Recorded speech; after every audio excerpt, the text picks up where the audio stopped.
We're here at Saint-Tropez, Les Voiles de Saint-Tropez, with Crusader, the 12-metre right beside us.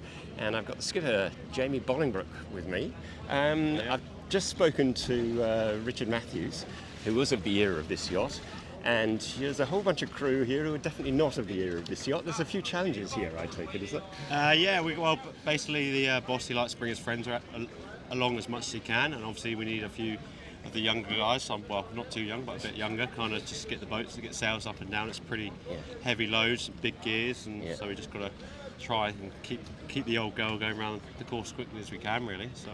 And there must be some pleasure in sailing a boat of this sort of era as well. It's something very different. Tell us a bit about it. What's special about it? Very different. Obviously, we got a Carkeek 52 back in the UK, so we're used to the Grand Prix full carbon race boats. This, I explained earlier, it's like an old dinosaur to me, really. It's all simple engineering, heavy loads, big gears, but as soon as she winds up and gets locked in, she just rumbles. Yeah. It gets pretty wet through the waves. She's a bit of a submarine, but it's the fun bit of it, really. It's back to the simple ways, keep it simple, keep it clean, and she goes around the track pretty well. And presumably when they're this era, they've got to be really looked after because stuff will break pretty quickly, I guess. Yeah, it's all very old, so we spent a lot of time over the winter, kind of had her in the shed for nearly 2 months, taking the steering part, taking the wings off and resorting them out, refairing, painting the bottom of the boat, you name it. It's 2 months of 2 guys. We stripped the whole thing and started again, but it's all simple engineering, which actually is easy to maintain compared to some of the new boats, which there's a lot more components. Hydraulic systems.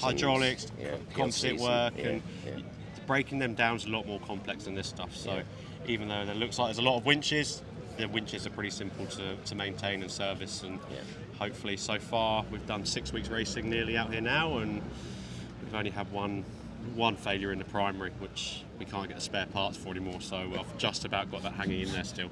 So 2 more days of racing and hopefully we'll get her through it.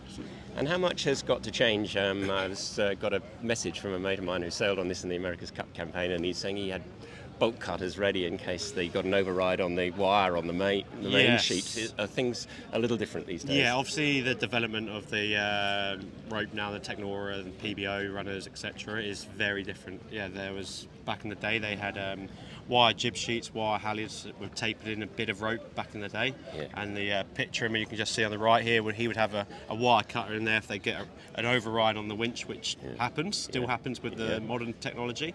They just cut it free, and I mean, I'm glad I wasn't there then. And you still got up on the mast, you can see where the halyards have chafed through the cover plates, and there's stainless fittings around all the exits, which you can just kind of see the old stories. And also, quite cool thing of this boat, it's done 4 fast nets, and in the LAS, all the old boys back in the day have got a few comments written on the side of the hull and the internal, which is kind of cool to see what they thought of the boat back in the day going across the RSC. So it's quite nice. And for those who don't know a lot about you, tell us a bit about your background and how you got to be sailing as skipper on this boat. So my background, I started as a dinghy sailor. I did the youth program 29er, got into the 49er, into the Olympic development team, did that for 4 years in the development team. And then alongside that, I was beginning to work for Oyster Yachts and getting away to doing the racing. The Olympic program it's an amazing program, but it's a 10-year cycle it would have been for me. And I was enjoying going around the world, travelling with the sailing. Then I was able to do more of the racing on the bigger boats, and I've run Curve 46s, Carkeek 52s. We've got 2 classic Fifes in our fleet now with this owner. And being fortunate enough to kind of cruise around the world on Oyster Yachts, big 80-footers as captain, and seeing the world as well. But racing is kind of my go-to. I'm competitive as hell and always like winning. So as soon as the start gun goes, it's game on. Good man. So that's kind of where I've come from. Fantastic, thank you for that. And then finally, Saint-Tropez, it's pretty special, isn't it? Tell us a little bit about what it means for you. Yeah, Saint-Tropez was a beautiful place. You got all the nice to see all the moderns here as well as the classic boats. We've come down here now it's our 5th year, but our 1st year with Crusader. The restaurants, the rosé. You don't necessarily always come to Saint-Tropez for the sailing because it's pretty variable out there, but so far it's been good. The rosé's great. But no, it's just a cool spectacle, especially with the big maxis here as well. It's just probably one of the biggest regattas left in the world, I imagine. Unfortunately, some of the regattas are getting smaller, but we're trying to attend as many as we can and keep it going. So. Fantastic. Thank you so much for your time, and good luck with the next 2 days of Cheers, racing. nice to meet you. Thank you. Indeed. Cheers. Bye.